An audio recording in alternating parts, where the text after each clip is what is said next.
আমরা অনেক সময় দেখি যে আমাদের সন্তানেরা যখন স্কুলে মাদ্রাসাতে পড়াশোনা করে, বিশ্ববিদ্যালয়ে পড়াশোনা করে, এরা তাদের নিজেদের মতন বন্ধু নির্বাচন করে নেয়, যে কারণে তারা ভুলের মধ্যে পড়ে যায়। আমরা কেন আমাদের সন্তানদের জন্য আসল বন্ধু হতে পারি না? আমার সন্তান একটা ভুল করতেই পারে, একটা সিদ্ধান্ত নিতেই পারে, কিন্তু সে কেন আমাকে প্রথমে জানাতে পারে না? কেন তার মাকে বলতে পারে না যে মা আমি এই কাজটা করতে যাচ্ছি বা করতে চাই বা করে ফেলেছি? অথবা বাবাকে কেন সে বলতে পারে না? এই বিশ্বাস আমাদের অর্জন করতে হবে। অনেক সময় সন্তান মনে করে যে ভয়ের ব্যাপারগুলো মা বাবাকে বলা যাবে না। কোনো অপরাধ করে ফেলেছি, এটা মা বাবাকে বলা যাবে না।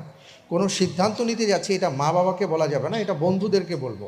তো স্বাভাবিকভাবেই সে তার বন্ধু, তার যে বয়স, সেই বয়সের বন্ধুকে যখন সে জানায়, ওই বন্ধু তাকে কোনো না কোনো সমাধান দেয়। আর আমরা যদি আমাদের সন্তানদের আসল বন্ধু হতে পারি, তাহলে এই ভুলগুলো হবে না।